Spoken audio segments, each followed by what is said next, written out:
Como foi a treta que rolou na descoberta do DNA?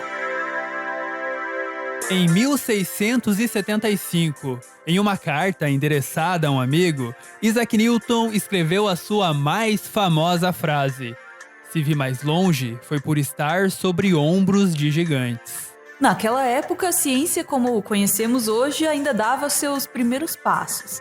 Mas Newton já deixava claro que o conhecimento científico era uma construção coletiva. A ciência é uma grande rede de colaboração entre cientistas do mundo inteiro. Mas essa é a visão romântica da ciência, porque às vezes ela parece uma corrida maluca. Hoje não! Hoje não! Hoje sim! Hoje sim! É inacreditável! E às vezes a ciência até parece uma gincana entre alunos da quinta série. A história da descoberta da estrutura do DNA é um bom exemplo disso.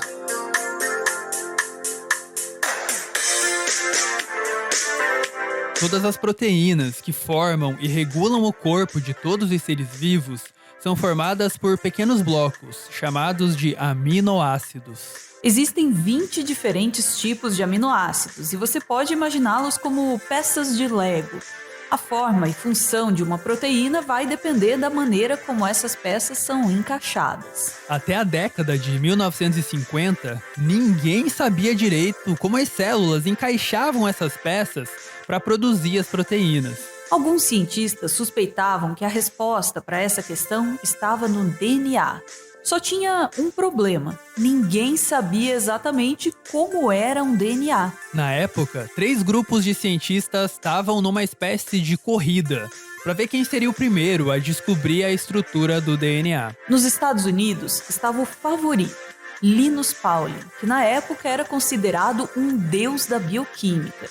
Pauling era o cara quando se tratava de descobrir a estrutura química de moléculas biológicas, especialmente de proteínas. Em 1951, Pauling publicou 7 artigos detalhando a estrutura de proteínas a nível molecular, o que rendeu a ele o Prêmio Nobel de Química de 1954. Parecia só uma questão de tempo até ele descobrir a estrutura do DNA. No King's College de Londres trabalhava o grupo de Maurice Wilkins, que utilizava raio-x para estudar moléculas biológicas. Um apostador mais ousado poderia apostar todas as fichas nesse grupo. E em Cambridge estavam os azarões, os inexperientes James Watson e Francis Crick. Meros desconhecidos na época. Só um maluco apostaria nesses dois.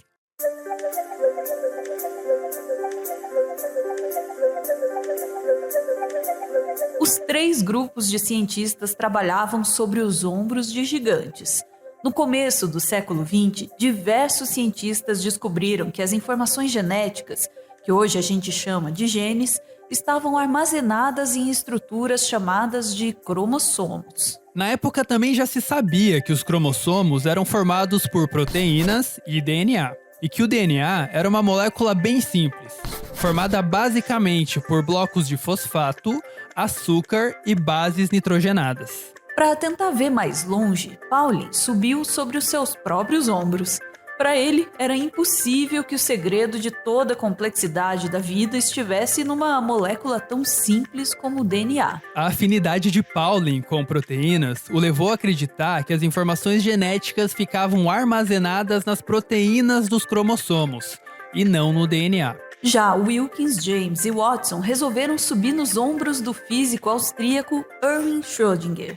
Sim, o mesmo cara que desenvolveu e emprestou seu nome para o perturbador experimento mental sobre física quântica batizado de Gato de Schrödinger. Em 1944, Schrödinger publicou esse livro aí, O que é a Vida? No livro, Schrödinger sugere que os genes são formados por moléculas repetitivas e que o segredo da vida poderia estar na maneira e na sequência com que essas moléculas se ligavam. Nos ombros de Schrödinger, Wilkins, Watson e Crick conseguiram ver que o segredo da vida não estava nas proteínas dos cromossomos, mas no DNA. Mas nesse ponto da história, Watson e Crick ainda eram os azarões. Eles eram muito influenciados por Pauling e tentavam desvendar a estrutura do DNA com a mesma estratégia do químico americano, usando modelos teóricos e matemáticos. Já o laboratório de Wilkins tinha uma abordagem mais experimental, que logo contaria com 2 grandes reforços. Em 1947, o laboratório de Londres recebeu um financiamento de 22 mil libras, o que permitiu que o laboratório adquirisse os melhores equipamentos e as melhores amostras de DNA disponíveis na época.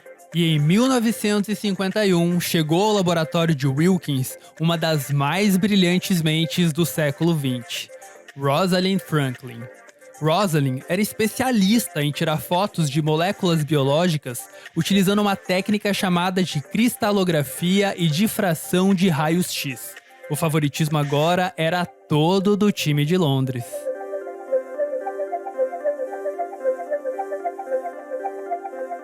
Em 1951, emergem os ombros de mais um gigante.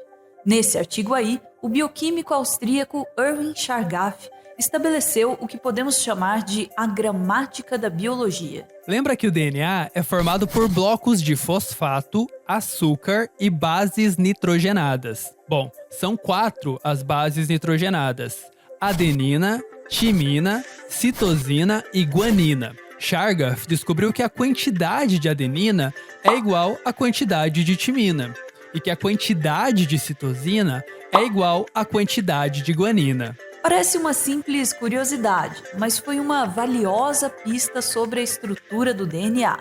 O desafio dos bioquímicos passou a ser organizar o fosfato, o açúcar e as bases em uma estrutura que fizesse sentido químico, físico e principalmente biológico. Inspirados pelo artigo de Chargaff e por uma palestra de Rosalind Franklin, os azarões e ousados Watson e Crick desenvolveram seu próprio modelo de DNA. No dia 27 de novembro de 1951, os dois foram empolgados até o laboratório de Rosalind apresentar o modelo de DNA que eles tinham em mente. A apresentação foi um fiasco. Rosalind olhou para Watson e Crick e disse: "Não, você é burro, cara, que loucura." O modelo de DNA idealizado por Watson e Crick tinha 3 fitas, e Rosalind sabia que isso não fazia sentido químico, físico e muito menos biológico. Errou feio, errou rude. Sabendo da vergonha que Watson e Crick passaram em Londres, o diretor do laboratório em que a dupla trabalhava ordenou que eles parassem de estudar o DNA e fossem pesquisar outra coisa. Os azarões ficaram ainda mais longe de vencer a corrida.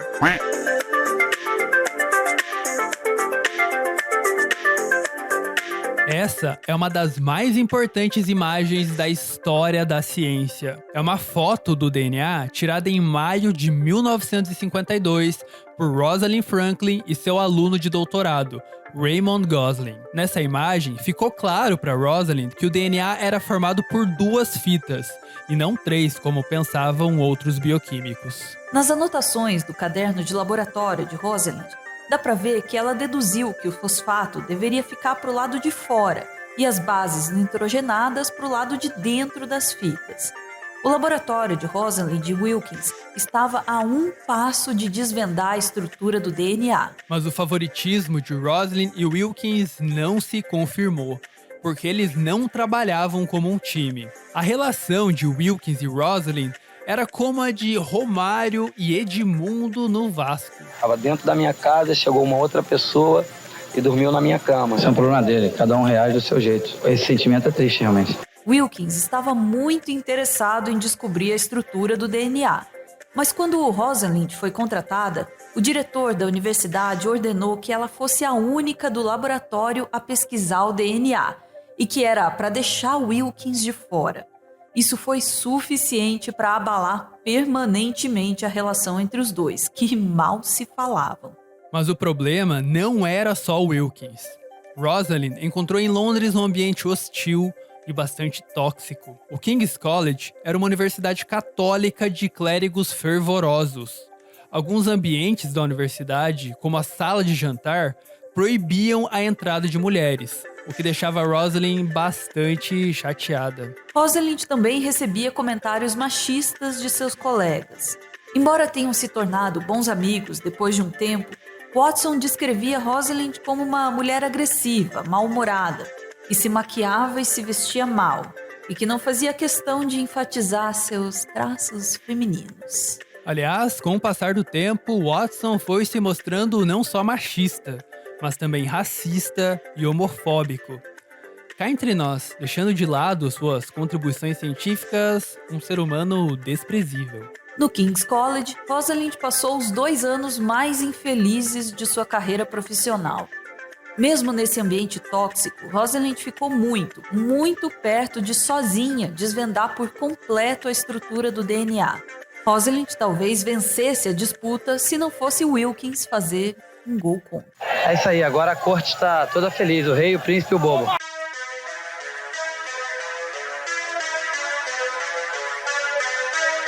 Em maio de 1952, Pauling marcou uma viagem para Londres. Coincidentemente, ele planejou visitar o laboratório de Rosalind justamente no mês em que ela tirou a foto mais famosa do DNA. O universo parecia conspirar para que Pauling visse ao vivo a mais valiosa pista sobre a estrutura do DNA e voltasse com tudo para a corrida. Mas Pauling teve um pequeno problema com o governo dos Estados Unidos. Pauling era um grande crítico do governo americano, o que inclusive rendeu a ele um prêmio Nobel pelo seu ativismo contra armas nucleares. The development of nuclear weapons, which if used would lead to the complete destruction of the United States as well as the Soviet Union and other parts of the world too. Pauling foi interrogado algumas vezes pelo governo americano. Em 1952, nas vésperas de sua viagem para Londres, Pauling teve seu passaporte confiscado por suspeita de ligação com o comunismo. Comunista do inferno! Pauling só conseguiu liberação para viajar para Londres no final de 1952. Aí ele não fez muita questão de visitar o laboratório de Wilkins e acabou não vendo a foto tirada por Rosalind. Sem essa informação, em fevereiro de 1953, Pauling publicou sua versão da estrutura do DNA. Uma versão muito parecida com a que Watson e Crick haviam apresentado para Rosalind no ano anterior, com 3 fitas e o fosfato para o lado de fora da fita. Errou! Linus ainda não sabia, mas esse erro definiria o vencedor da corrida. Hoje não! Hoje não! Hoje sim! Hoje sim! É inacreditável!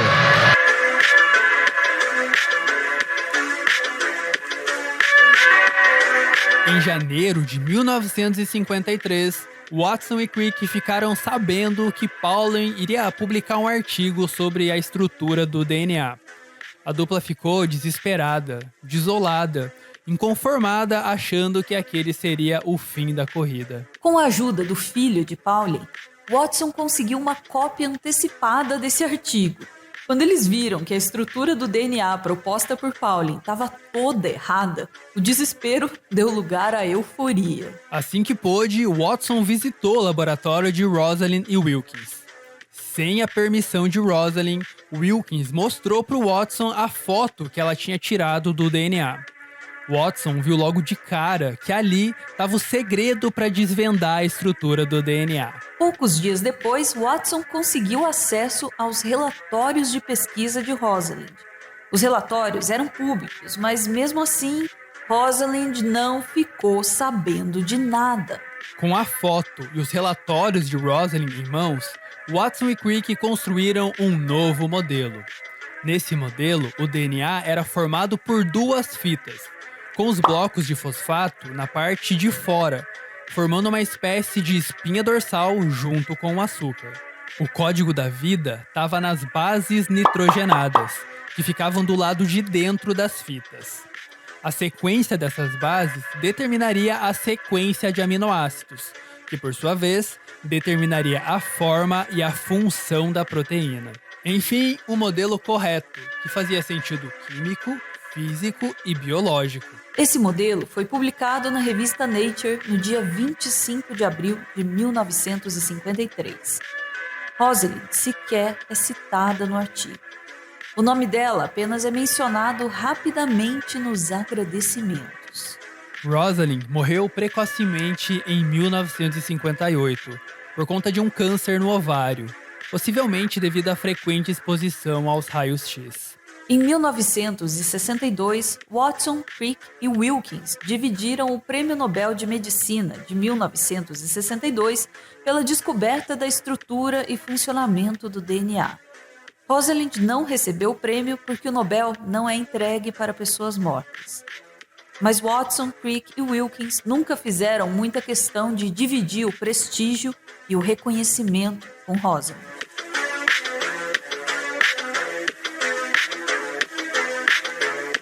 A gente pode tirar várias lições dessa história, mas vamos destacar duas delas. A primeira é que por mais genial que seja um cientista, ele nunca começa do zero. Todos os cientistas trabalham sobre os ombros de gigantes, embora essa escalada seja bem caótica às vezes. E a segunda é que a ciência é muito mais que um amontoado de conhecimentos. É uma maneira de pensar. E essa maneira de pensar é influenciada e às vezes até reprimida pelo contexto social e político em que o cientista está inserido. A ciência às vezes é como um Frankenstein, formado pela união de pensamentos de diferentes pessoas. Aliás, como diria a gigante Mary Shelley, autora de Frankenstein, devemos humildemente admitir que a invenção não consiste em criar do vazio, mas do caos.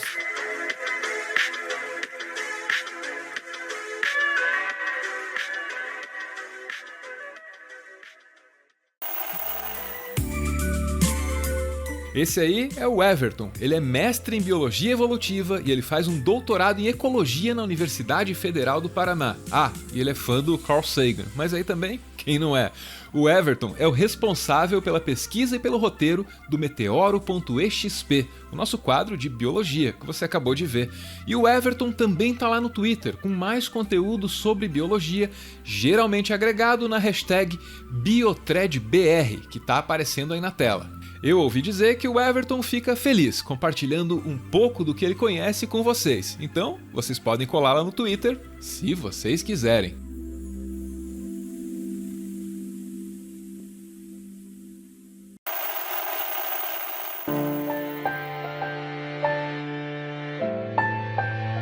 O Meteoro é mantido graças a uma campanha de financiamento coletivo. Quem participa aparece aqui no finalzinho para receber o nosso agradecimento. Hoje, a gente vê a Renata, que faz uma homenagem para o namorado Vitor. Feliz aniversário, Vitor! Desejo que você viva muitos outros anos ao meu lado, em estradas de barro, trilhos ferroviários, paralelepípedos e águas salgadas. Obrigada por compartilhar comigo seu jeito tão bondoso e sensível de enxergar o mundo. Te amo imensamente. 1000 chamegos. Beijo, gente!